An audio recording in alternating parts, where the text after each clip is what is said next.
Hi, 8th grade. We are studying 7.5 increasing and decreasing intervals today. So we are going to look at the way functions behave and use that to help us analyze the relationship between two quantities. So you should have already recorded that learning goal on your half sheet.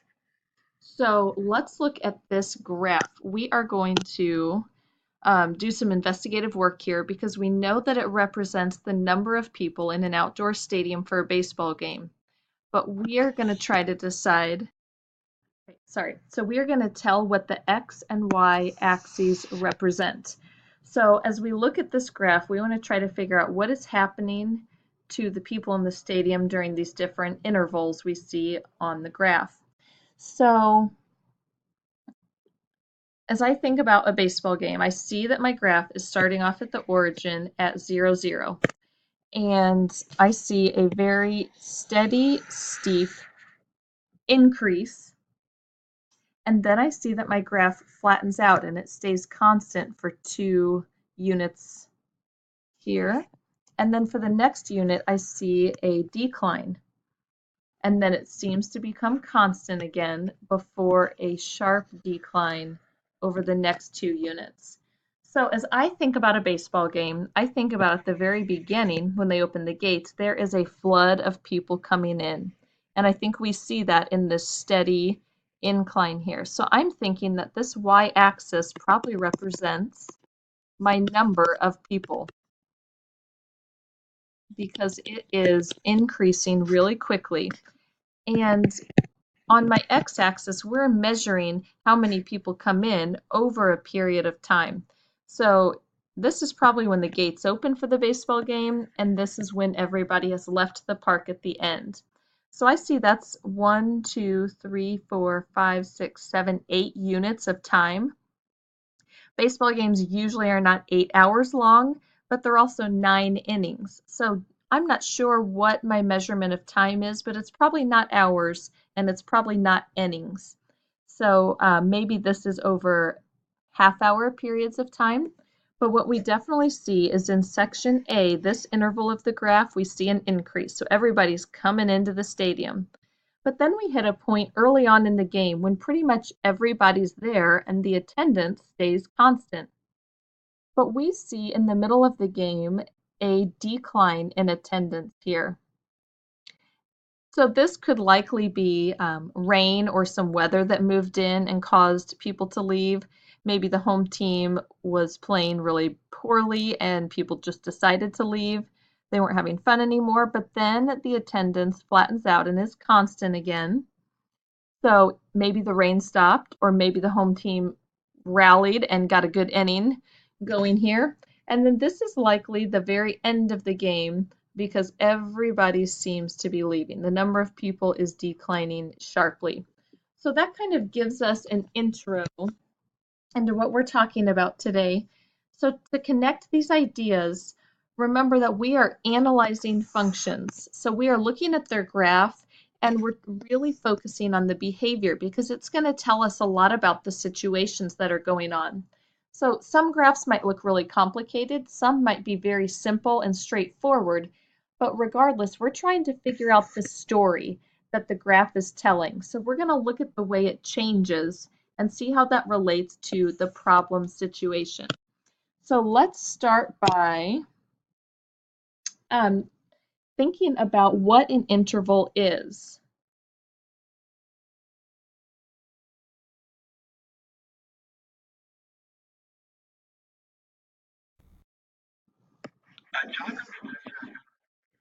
So an interval is a period of time between 2 points of time or events. So if we think about a jogger, she might warm up and increase her speed until she gets to her normal running speed, and she maintains that speed until she cools down at the end and slows down until she stops. So her speed is increasing in the beginning, that's our increasing interval, and then she runs at a constant speed before slowing down and decreasing at the end. So let's take a look at matching these different intervals in our graph here with the correct interval type. So for example, in letter A, we are looking at this section of the graph. It starts off at a speed of 20 and it decreases down to 0 over about 15 minutes of time. So we would say that letter A is a decreasing interval. And remember, we read a graph from left to right, just like we read a book. Letter B is this interval from 7:15 to 7:45. This is staying constant at 0. So this interval of the graph, we would say, is a constant interval because it goes neither up nor down. It doesn't increase, it doesn't decrease. Letter C refers to this third interval, which starts at 0 and increases to 40. So we would say letter C is an increasing interval. And now our final section of the graph, letter D, is referring to this section from 8 until 8:45. And this section again is constant because our speed is constantly at 40. So we would say letter D is also a constant interval. And once we know those terms, I think they make sense to us. So let's let you try and take a look at what type of interval is interval S.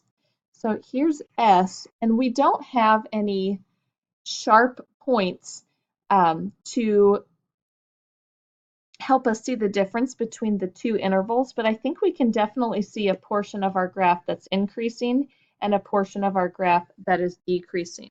So as we look at height in feet over time in seconds, we don't know what we're looking at the height of, but we definitely see that it starts increasing before decreasing. So as we look at interval S, we would definitely say that this is an increasing interval.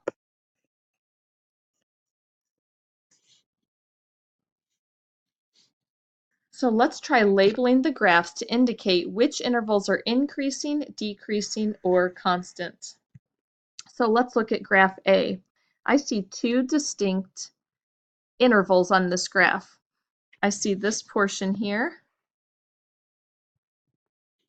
where it's starting low, and as I move from left to right, remember the same way I read a book, these values are increasing. They're going up and they're moving right, so they are increasing. So I would say that this would be an increasing interval. However, on the other side of the origin, it's going down, so this would be my decreasing interval. On graph B, we see some different sections. In this interval of my graph, I see no change in my y-axis. This is not moving up or down, so I would say that this is a constant interval.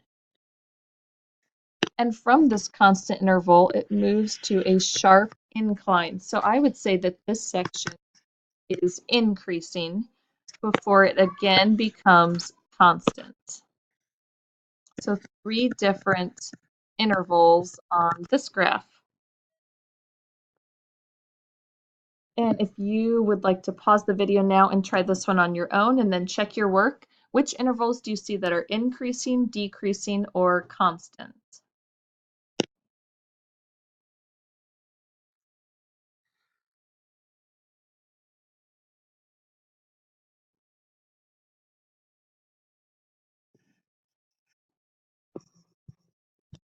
Hopefully you noticed that as we read from left to right, the first section of the graph is increasing and the second interval on the graph is decreasing. And let's check out the graph that shows the speed of a commuter boat as it makes an evening trip.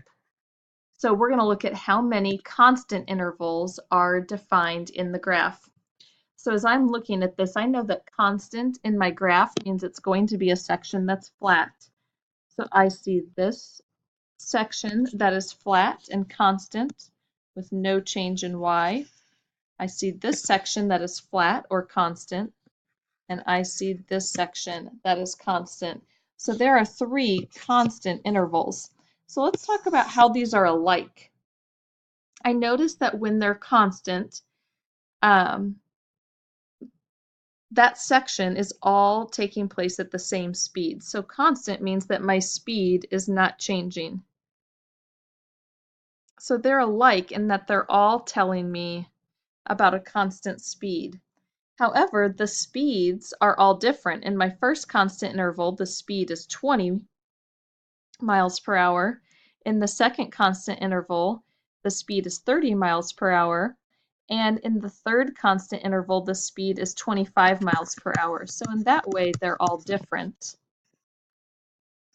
But in the other thing that I notice is different about these is that these constant intervals are lasting for different lengths of time. So definitely this second constant interval is maintained, this speed is maintained for the longest amount of time.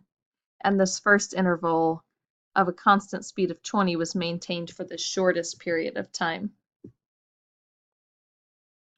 And finally, let's let you check this one out. You can pause the video, see if you can answer these questions, and then check your work. So the graph shows the speed of a commuter train as it makes a morning trip. How many decreasing intervals are defined in the graph? Well, I know that decreasing means from left to right, it's going to be going down. So this first section of the graph, this is going up, and then it stays flat, and now I see a decreasing section where it's going down. Then it again stays constant, followed by an increase, another constant, and now it's moving down again from left to right, followed by a constant, and then an increase. So I see 2 decreasing intervals defined in the graph, and these are alike in that they're both showing a steep decrease in speed. So we're going from 20 miles per hour down to 0 in a short amount of time. But these decreasing intervals are different because in my first interval, I am starting at 20 miles per hour and decreasing to 0. But in my second interval, I am only decreasing in speed from 15 to 0. So not as much of a decrease, but still a decreasing pattern. And the amount of time looks to be a little bit different too. It looks like I'm taking a little longer to slow down here than I did in my first decreasing interval. It seems like I really hit the brakes a lot faster in this first section. I think you guys are all ready for your 7.5 digits homework, so show me what you know.